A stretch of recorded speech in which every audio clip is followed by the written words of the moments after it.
오늘도 집에 돌아와 현관문을 여는 순간 왜 이렇게 마음이 무거운지 모르겠습니다. 오늘 초등학교 동창 모임에 다녀왔습니다. 30년 만에 보는 얼굴들도 있었고, 오랜만에 옛 추억도 나누고 웃고 떠들었습니다.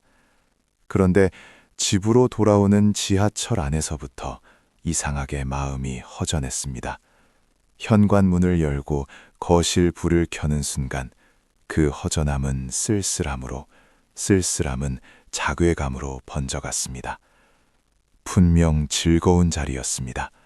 그런데 왜 이럴까요? 곰곰이 생각해보니 이유를 알 것 같았습니다. 모임 내내 저는 계속 누군가의 말에 귀를 기울이고 있었습니다. 우리 아들이 이번에 대기업 임원으로 승진했어. 우리 집 아파트가 작년보다 2억이나 올랐더라고. 딸이 결혼해서 강남에 신혼집 마련했는데 손주도 곧 본대.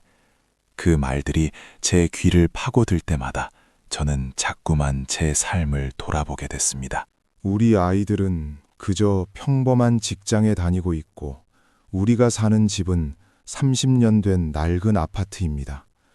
손주는커녕 아이들 결혼도 아직 요원합니다. 모임 내내 저는 웃고 있었지만 속으로는 계속 위축되고 있었습니다. 평생을 성실하게 살았습니다. 새벽같이 일어나 밤늦게까지 일했습니다. 자식들 뒷바라지 하느라 제 옷 한 벌 제대로 못 사입고 살았습니다. 외식 한 번 제대로 하지 못하고 여행 한 번 가지 못하고 오직 가족을 위해 달려왔습니다. 그런데 왜 남의 자랑 한마디에 제 인생이 갑자기 초라해 보이는 걸까요? 왜 제가 평생 일궈온 이 삶이 실패작처럼 느껴지는 걸까요? 철학자 쇼펜하우어는 이런 제 마음을 정확히 꿰뚫는 말을 했습니다. 인간이 불행한 가장 큰 이유는 타인의 눈으로 자신의 행복을 확인하려 하기 때문이다. 듣는 순간 머리를 한 대 얻어맞은 것 같았습니다. 저는 오늘 하루 종일, 아니, 어쩌면 평생을 남의 눈으로 제 인생을 평가하며 살아왔던 것입니다. 돌이켜보면 우리는 어릴 때부터 비교 속에서 자랐습니다. 옆집 철수는 전교 1등인데 너는 왜 그 모양이냐? 네 친구 영희는 명문대 갔는데 너는 어쩔 거냐? 부모님의 그 말씀들이 당시에는 저를 채찍질하는 격려라고 생각했습니다. 하지만 지금 생각해보면 그것은 제 안에 비교의 씨앗을 심는 것이었습니다. 그 씨앗은 자라서 거대한 나무가 됐습니다. 대학에 가서도 비교했습니다. 누구는 더 좋은 학교에 갔고 누구는 유학을 갔습니다. 직장에 들어가서도 비교했습니다. 누구는 더 빨리 승진하고 누구는 더 많은 연봉을 받았습니다. 결혼을 해서도 비교했습니다. 누구는 더 좋은 집에 살고 누구는 더 좋은 차를 탔습니다. 그리고 자식을 낳고 나니 이제 제 인생이 아닌 자식의 인생까지 비교하기 시작했습니다. 누구네 아이는 영재학원에 다니고 누구네 아이는 피아노 콩쿠르에서 상을 탔습니다. 제 아이가 평범하게 자라는 것이 죄처럼 느껴졌습니다. 이렇게 평생을 비교 속에서 살다 보니 이제는 비교하지 않고는 어떻게 살아야 할지 모르겠습니다. 비교는 제 삶의 공기가 되어버렸습니다. 숨 쉬듯 자연스럽게 남과 나를 견주고 그 결과에 이희일비합니다. 오늘 동창 모임에서 친구들이 들려준 이야기들을 다시 떠올려 봅니다. 그들의 삶은 정말 그렇게 완벽할까요? 쇼펜하우어는 이렇게 말했습니다. 모든 인생은 가까이서 보면 비극이고 멀리서 보면 희극이다. 생각해보면 저는 친구들의 삶을 멀리서만 봤습니다. 그들이 보여주고 싶어 하는 부분만 봤습니다. 명절에 찍은 화목한 가족 사진, 해외여행에서 웃고 있는 모습, 성공한 자식의 뒷모습. 그것이 그들 인생의 전부일까요? 제가 잘 아는 한 친구가 있습니다. 오늘 모임에서도 자식 자랑을 가장 많이 했던 친구입니다. 아들이 의사가 됐다고, 며느리가 착하다고, 손주가 똑똑하다고 자랑했습니다. 하지만 저는 압니다. 그 친구가 일주일에 한 번도 아들과 전화 통화를 못한다는 것을.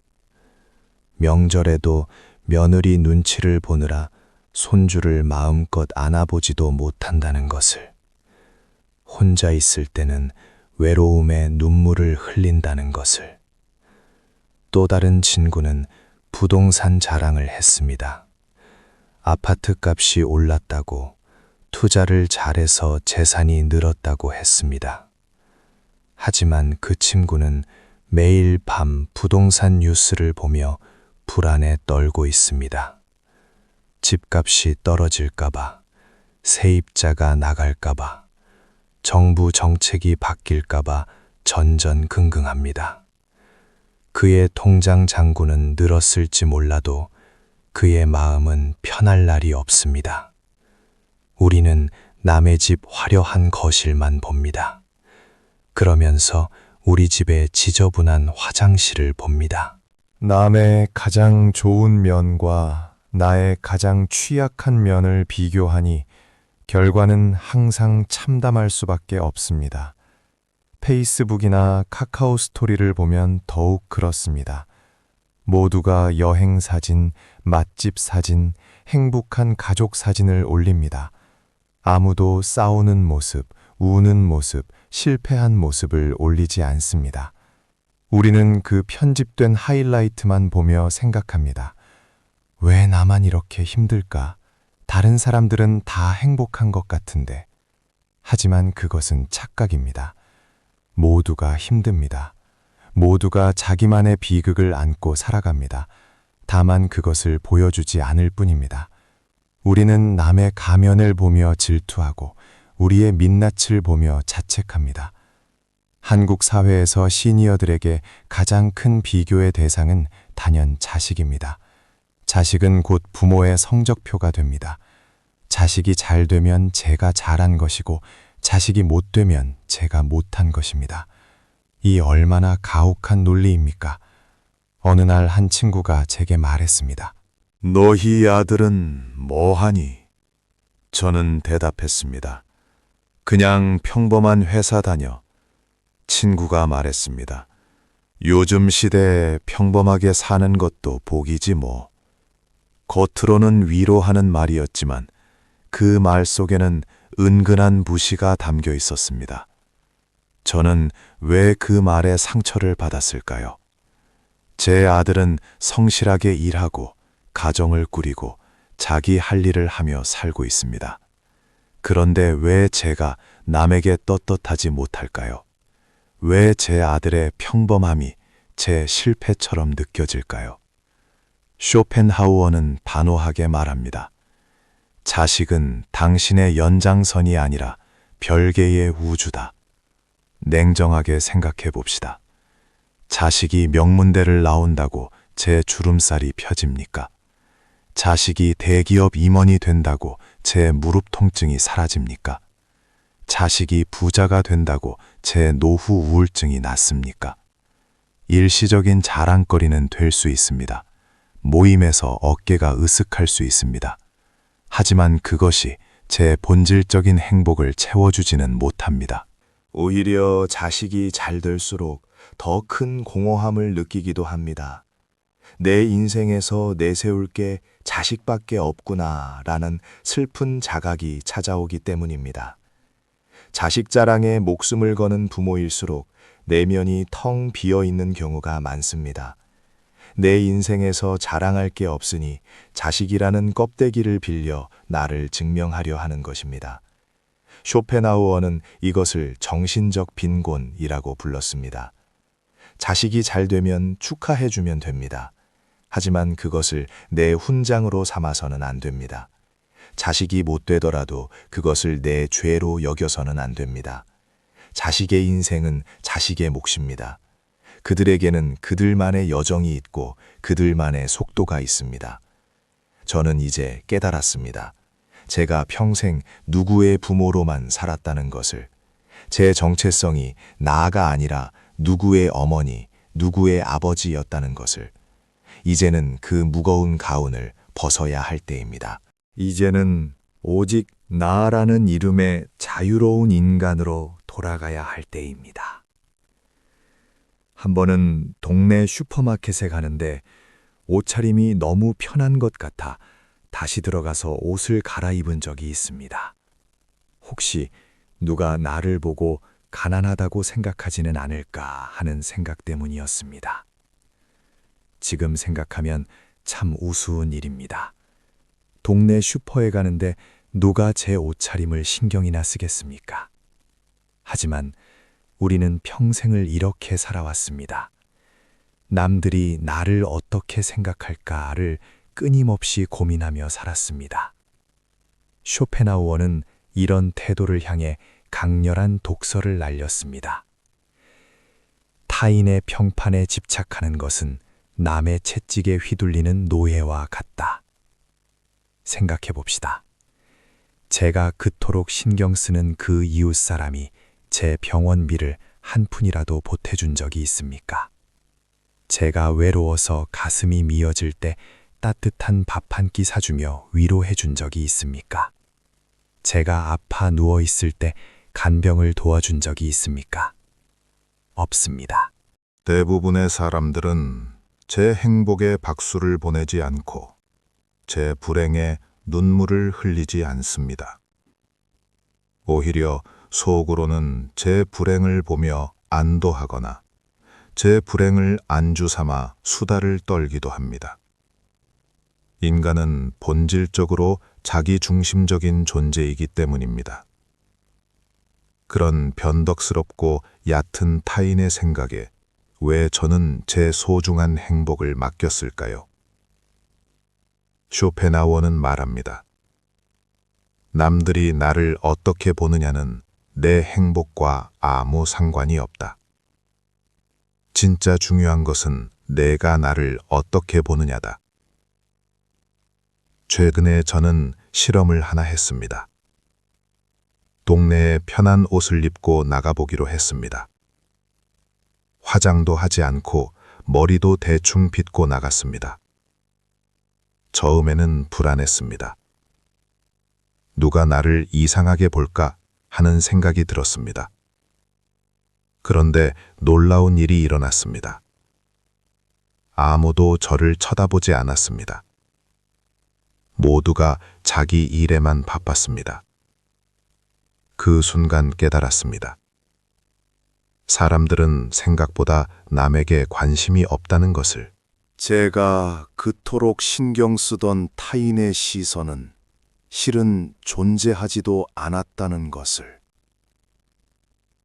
사자나 독수리가 지나가는 개미의 시선을 신경 쓰지 않듯 저도 이제 타인의 시선이라는 감옥에서 걸어 나오기로 했습니다. 그 감옥의 문은 잠겨 있지 않았습니다. 제가 밀고 나오기만 하면 됐습니다. 나이가 들면서 인간관계가 점점 좁아졌습니다. 친한 친구가 세상을 떠났습니다. 오랜 지인이 멀리 이사를 갔습니다. 자식들은 제 살 길 찾아 바쁩니다. 손주들도 학원과 학교에 바쁩니다. 이럴 때 많은 시니어들이 외로움이라는 괴물과 싸웁니다. 저도 처음에는 그랬습니다. 혼자 있는 시간이 두려웠습니다. 억지로라도 모임에 나가려고 했습니다. 별로 친하지도 않은 사람들과 시간을 보내며 외로움을 달래려 했습니다. 하지만 쇼펜하우어는 고독을 전혀 다른 시각으로 봤습니다. 그는 고독은 뛰어난 정신을 가진 사람들의 운명이며 진정한 자유를 누릴 수 있는 유일한 시간이라고 예찬했습니다. 외로움과 고독은 다릅니다. 외로움, 롤링리스는 타인이 없어서 느끼는 고통입니다. 하지만 고독, 살리튜드는 나 자신과 함께하는 즐거움입니다. 저는 이제 혼자 있는 시간을 즐기는 법을 배웠습니다. 아침에 일어나 혼자 차를 마십니다. 창밖을 내다보며 새들이 지저귀는 소리를 듣습니다. 점심 후에는 혼자 동네 뒷산을 걷습니다. 나무들이 바람에 흔들리는 모습을 봅니다. 저녁에는 혼자 책을 읽습니다. 옛 철학자들과 대화를 나눕니다. 이 시간들은 남과 비교할 필요도, 남을 의식할 필요도 없는 절대적인 평화의 시간입니다. 쇼펜하우어는 혼자 있을 때 비로소 인간은 온전한 자기 자신이 된다고 했습니다. 처음에는 이 고독이 낯설었습니다. 평생을 누군가와 함께 있는 것에 익숙했기 때문입니다. 하지만 시간이 지나면서 깨달았습니다. 내면이 풍요로운 사람은 고독 속에서 축제를 연다는 것을. 반면 내면이 빈약한 사람은 혼자 있는 시간을 견디지 못해 쓰레기 같은 관계를 찾아 헤맨다는 것을. 이제 고독은 제 친구가 됐습니다. 그것은 노년이 제게 준 가장 품격 있는 선물입니다.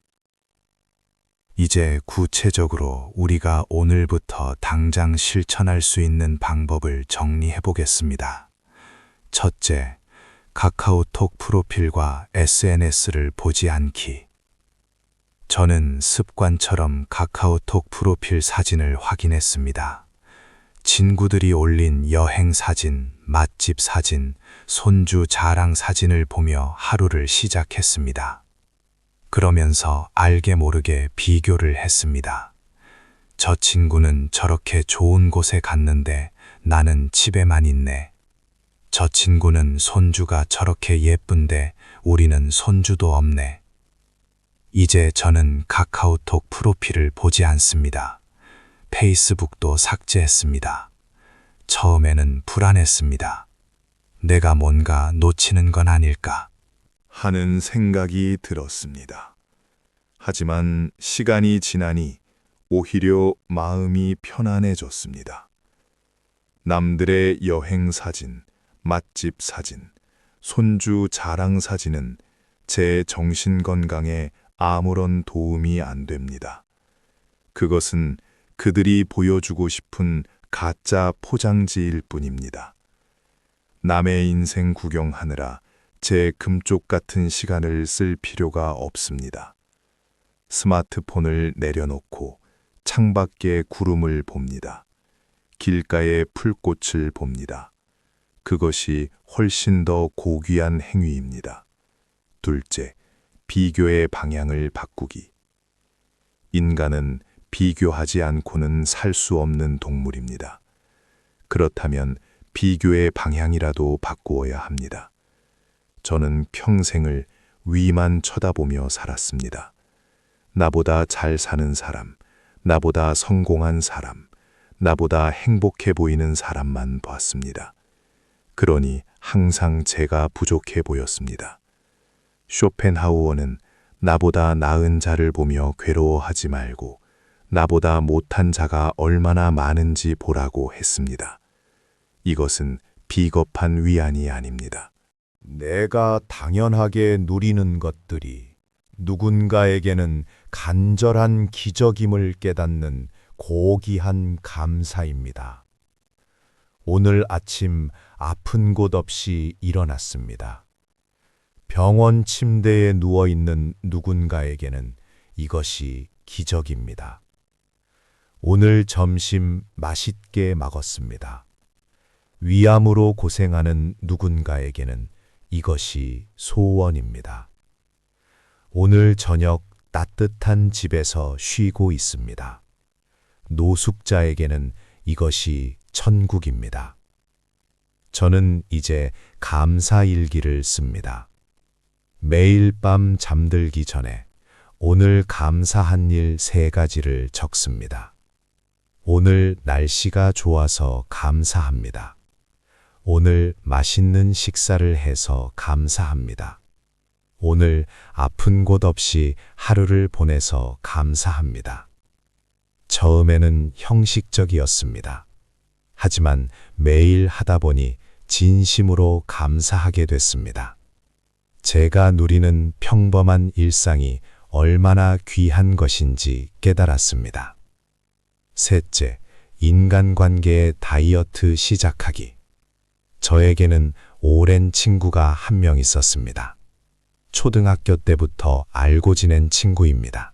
만날 때마다 그 친구는 자랑을 늘어놓았습니다. 자식 자랑, 손주 자랑, 재산 자랑. 그러면서 은근히 제 형편을 깎아내렸습니다. 너는 참 편하게 사는구나. 너는 욕심이 없어서 좋겠다. 저는 오랜 친구라는 이유로 참았습니다. 그래도 어릴 때부터 알고 지낸 사이인데 라고 생각하며 만남을 이어갔습니다. 하지만 만나고 나면 항상 마음이 불편했습니다. 기운이 빠졌습니다.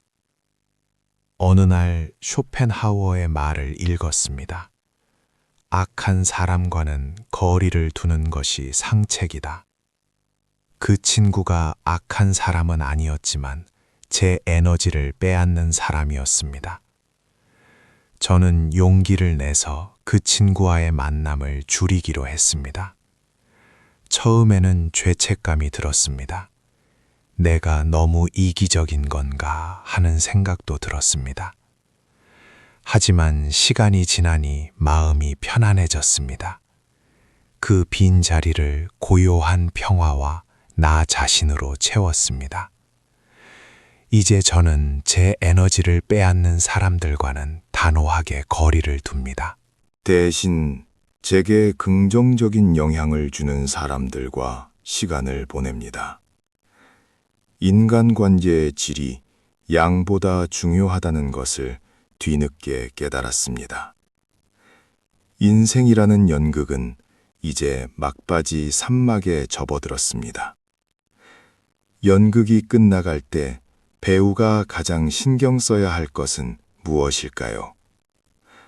관객들의 박수 소리일까요? 옆에 서 있는 다른 배우의 화려한 의상일까요? 아닙니다. 가장 중요한 것은 내가 맡은 역할을 후회 없이 해냈느냐 하는 것입니다.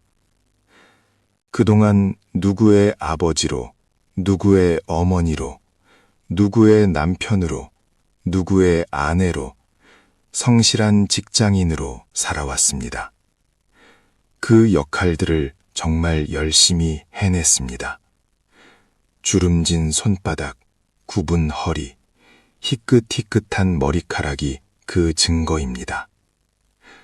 어느 날 거울을 보다가 문득 생각했습니다. 나는 누구지? 누구의 부모, 누구의 배우자라는 역할을 벗어나면 과연 나는 누구일까요? 평생을 타인을 위해 살다 보니 정작 나 자신은 누구인지 잘 모르겠습니다. 70평생을 살면서 정작 제가 진정으로 좋아하는 것이 무엇인지, 제가 하고 싶은 일이 무엇인지 생각해 본 적이 별로 없습니다. 항상 해야 할 일만 했습니다. 가족을 먹여 살려야 했고, 자식을 키워야 했고, 노후를 준비해야 했습니다.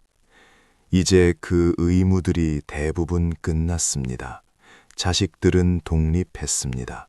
직장에서도 은퇴했습니다. 이제야 비로소 저만의 시간이 생겼습니다. 그런데 이상하게도 이 자유가 두렵습니다. 무엇을 해야 할지 모르겠습니다. 하지만 쇼펜하우어는 생의 마지막에 이렇게 말했습니다. 지혜로운 자는 즐거움을 찾지 않고 고통이 없기를 바란다. 이 말이 처음에는 이해가 안 됐습니다.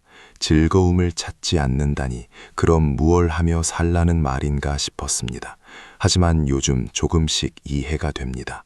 대단한 행복을 찾으려 애쓸 필요가 없다는 것입니다. 거창한 즐거움을 추구할 필요가 없다는 것입니다. 오히려 작은 고통들을 하나씩 제거하며 평온한 일상을 누리는 것, 그것이 노연의 지혜라는 것을. 오늘 아침 창밖을 내다봤습니다. 햇살이 따스했습니다. 새들이 지저귀고 있었습니다. 커피를 한 잔 내려 마셨습니다. 고소한 향이 집안 가득 퍼졌습니다. 이것만으로도 충분했습니다. 예전 같았으면 이런 평범한 아침에 만족하지 못했을 것입니다. 무언가 특별한 일이 있어야 했습니다. 자식에게서 좋은 소식이 와야 했습니다. 친구들이 부러워할 만한 일이 있어야 했습니다. 그래야 하루가 의미 있다고 생각했습니다. 하지만 이제는 압니다. 평범한 하루가 얼마나 귀한 선물인지. 오늘 아침 아픈 곳 없이 일어났다면, 오늘 점심 소화 잘 되는 식사를 했다면, 오늘 저녁 마음 편히 누울 수 있는 침대가 있다면, 저는 이미 천국에 있는 것입니다. 병원에 가면 깨닫습니다. 건강이 얼마나 소중한지. 대기실에 앉아 있는 환자들을 봅니다.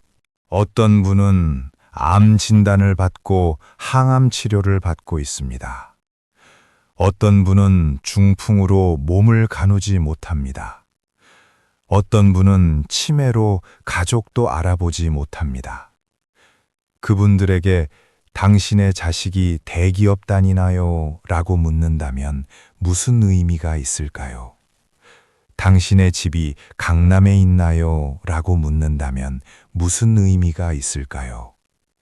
그분들은 그저 건강하게 걷고 밥을 먹고 가족을 알아보는 것만 간절히 바랄 것입니다. 저는 그것을 할 수 있습니다. 아침에 혼자 일어날 수 있습니다. 밥을 지어 먹을 수 있습니다. 산책을 나갈 수 있습니다. 이것이 얼마나 대단한 축복인지 이제야 깨달았습니다. 동창 모임에서 친구들이 자랑을 할 때 이제 저는 부러워하지 않습니다. 질투하지도 않습니다. 그저 그렇구나 하고 듣습니다. 그들의 이야기는 그들의 것일 뿐 제 행복과는 무관합니다. 친구가 우리 아들이 이번에 승진했어 라고 말하면 저는 진심으로 축하해 줍니다. 그리고 그것으로 끝입니다. 그 말을 듣고 집에 와서 제 자식과 비교하지 않습니다. 제 인생이 초라하다고 느끼지 않습니다. 친구가 우리 집 아파트 값이 올랐어 라고 말하면 저는 잘 됐네 하고 대답합니다. 그리고 그것으로 끝입니다. 집에 와서 제 집을 보며 한숨 쉬지 않습니다. 부동산 시세를 검색하며 괴로워하지 않습니다. 남의 인생 성적표는 저와 무관합니다. 그 종이 속에는 제 행복이 단 한 줄도 적혀 있지 않습니다. 제 행복의 기준은 오직 제가 정합니다. 요즘 저는 제만의 성적표를 만들었습니다. 남이 볼 수 없는 오직 저만을 위한 성적표입니다. 거기에는 이런 항목들이 있습니다. 오늘 웃었는가? 오늘 감사했는가? 오늘 누군가에게 친절했는가? 오늘 나 자신에게 관대했는가? 오늘 평온했는가? 이 질문들에 예라고 답할 수 있다면 오늘은 성공한 하루입니다. 자식이 뭘 하든, 통장에 돈이 얼마나 있든, 남들이 나를 어떻게 보든 상관없습니다. 비교를 멈추고 나니 신기하게도 많은 것들이 보이기 시작했습니다. 창밖에 나무가 보입니다. 봄에 새싹이 돋고, 여름에 무성해지고, 가을에 단풍이 들고, 겨울에 가지만 남는 그 나무. 예전에는 그냥 지나쳤는데, 이제는 그 변화가 아름답게 느껴집니다. 길에서 만난 강아지가 보입니다. 꼬리를 흔들며 주인을 반기는 그 모습이 귀엽게 느껴집니다. 예전에는 저 사람은 강아지까지 키우는데 나는 이라고 생각했는데 이제는 그냥 강아지 자체가 귀엽게 보입니다. 동네 슈퍼 아주머니의 미소가 보입니다. 오늘도 오셨어요 하는 그 따뜻한 인사가 고맙게 느껴집니다. 예전에는 그냥 지나쳤는데 이제는 고맙습니다 하고 답합니다. 비교를 멈추니 세상이 달라 보입니다. 모든 것이 경쟁의 대상이 아니라 그 자체로 아름다운 존재로 보입니다. 마트에서 장을 봅니다. 예전에는 옆 사람의 장바구니를 슬쩍 보며 비교했습니다. 저 사람은 비싼 고기를 사는데 나는... 하지만 이제는 그러지 않습니다. 제 장바구니를 보며 생각합니다. 오늘 저녁에 이걸로 맛있는 반찬을 만들어야지. 공원을 산책합니다. 예전에는 운동복 브랜드를 보며 비교했습니다. 저 사람은 비싼 옷을 입었는데 나는... 하지만 이제는 그러지 않습니다. 그저 걷는 것 자체가 즐겁습니다. 바람을 느끼고 햇살을 느끼고 땅을 밟는 감촉을 느낍니다. 이제 아침에 눈을 뜨면 제일 먼저 생각하는 것은 오늘은 뭘 해야 하나가 아니라 오늘도 살아있구나입니다. 이 단순한 사실이 감사합니다. 침대에서 일어나 창문을 엽니다. 신선한 공기가 들어옵니다. 깊게 숨을 들이쉽니다. 이 호흡이 가능하다는 것, 이것이 얼마나 대단한 일인지 압니다. 커피를 내립니다. 원두를 갈고 물을 끓이고 천천히 내립니다. 이 과정 자체가 명상입니다. 서두를 필요가 없습니다. 누구와 경쟁할 필요도 없습니다. 그저 제 속도로 하면 됩니다. 아침을 먹습니다. TV를 켜지 않습니다. 휴대폰을 보지 않습니다. 그저 밥을 먹는 것에만 집중합니다.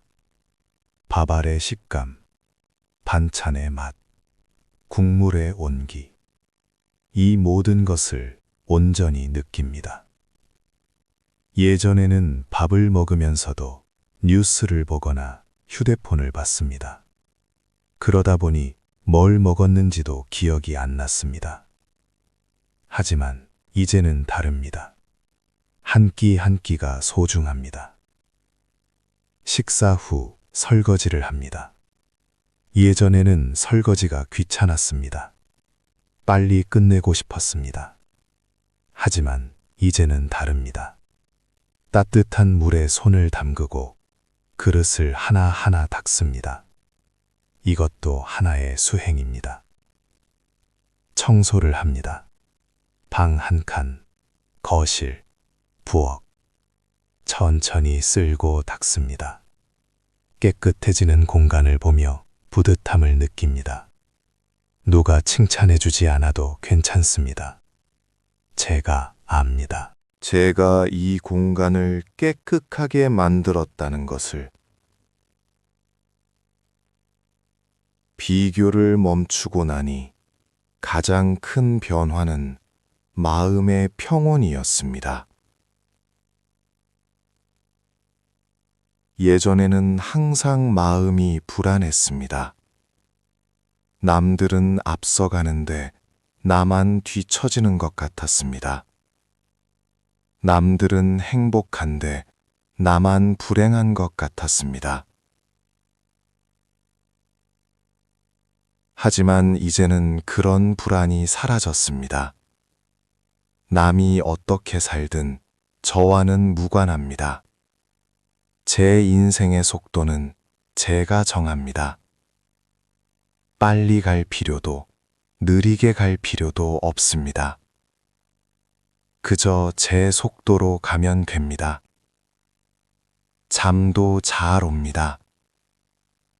예전에는 잠자리에 누워서도 이런저런 생각에 잠을 이루지 못했습니다. 다른 사람들은 이런데 나는 왜 이럴까? 내가 뭘 잘못했을까? 하는 생각들이 머릿속을 맴돌았습니다. 하지만 이제는 다릅니다. 침대에 누우면 금방 잠이 듭니다. 마음이 편안하니 몸도 편안합니다. 깊은 잠을 자고 아침에 일어나면 개운합니다. 식욕도 돌아왔습니다. 예전에는 스트레스 때문에 밥맛이 없었습니다. 억지로 먹어도 소화가 안 됐습니다. 하지만 이제는 밥이 맛있습니다. 된장찌개 한 그릇, 김치 몇 조각만 있어도 행복합니다. 건강도 좋아졌습니다. 예전에는 이곳저곳이 자주 아팠습니다. 병원에 가도 특별한 이상은 없다고 했습니다. 의사 선생님은 스트레스를 줄이세요 라고 말씀하셨습니다.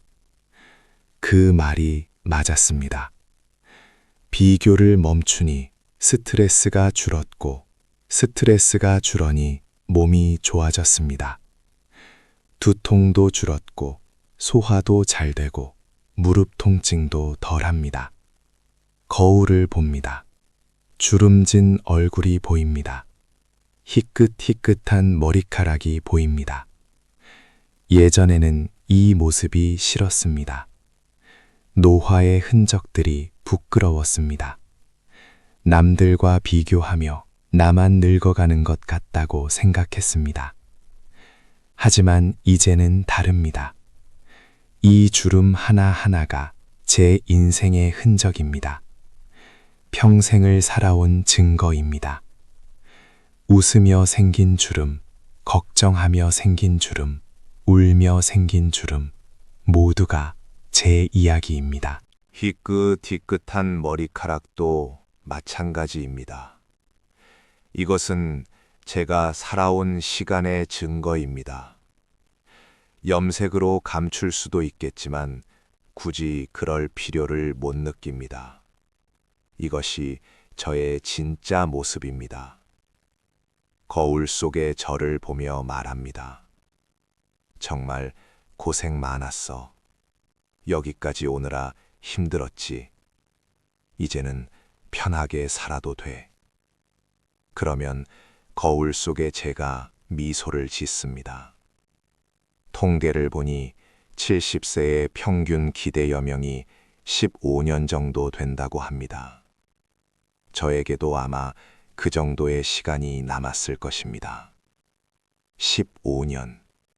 짧지 않은 시간입니다. 이 시간을 어떻게 쓸 것인가? 예전처럼 남과 비교하며 남의 시선을 의식하며 남의 평가에 좌우되며 살 것인가? 아니면 온전히 저 자신으로 제가 원하는 대로 제 속도로 살 것인가? 답은 명확합니다.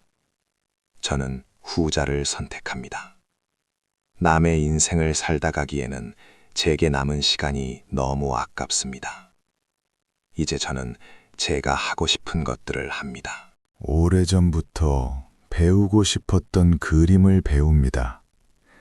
실력이 없어도 괜찮습니다. 남에게 보여주기 위한 그림이 아니라 제 즐거움을 위한 그림이니까요.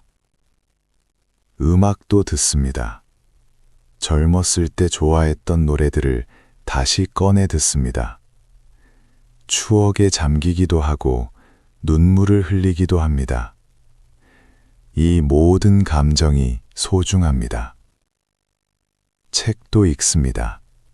베스트셀러가 아니어도 괜찮습니다. 남들이 읽는 책이 아니어도 괜찮습니다. 제가 읽고 싶은 책을 읽습니다. 천천히, 음미하며 읽습니다. 산책도 합니다. 매일 아침 동네를 한 바퀴 돕니다. 빠르게 걸을 필요도 없습니다. 누군가와 경쟁할 필요도 없습니다. 그저 제 속도로 걷습니다. 이 글을 읽는 여러분께 하고 싶은 말이 있습니다.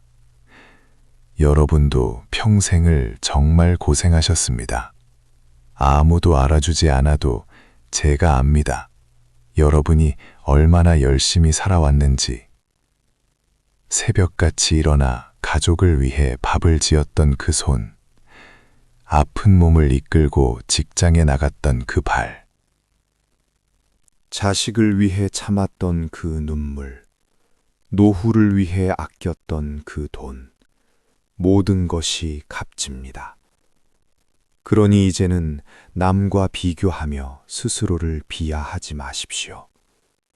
여러분은 그 자체로 충분히 아름답고 존엄한 존재입니다. 자식이 어떻든, 재산이 얼마든, 남들이 뭐라 하든, 그것이 여러분의 가치를 결정하지 않습니다. 쇼펜하우어의 말처럼 이제 타인의 눈으로 자신을 보는 것을 멈춥시다. 내 눈으로 나를 봅시다. 내가 나를 사랑합시다. 내가 나를 칭찬합시다. 내가 나를 위로합시다. 남의 인생 성적표는 이제 접어두십시오. 그 종이 속에는 여러분의 행복이 단 한 줄도 적혀 있지 않습니다. 여러분의 행복은 여러분이 만들어가는 것입니다. 오늘 밤 잠들기 전에 거울을 보십시오.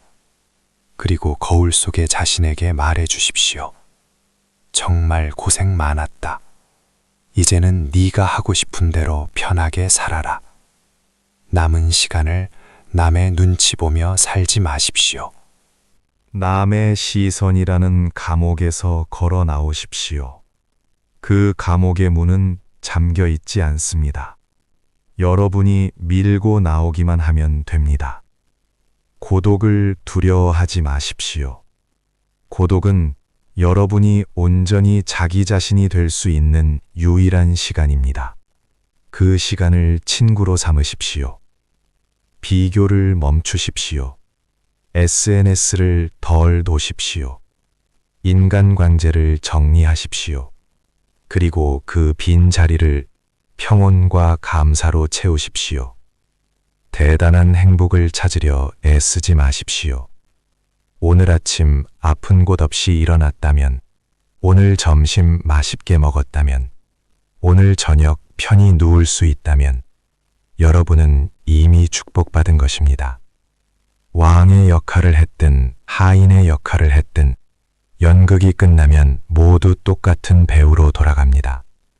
중요한 것은 내가 맡은 역할을 후회 없이 해냈느냐 하는 것입니다. 여러분의 주름진 손바닥은 이 세상 그 어떤 훈장보다 값집니다. 여러분의 당당하고 평온한 노년을 진심으로 응원합니다. 이제 남의 인생은 남에게 주십시오. 여러분의 인생은 오직 여러분의 것입니다. 온전한 나로 살아가는 그날까지 저도 함께 노력하겠습니다. 감사합니다.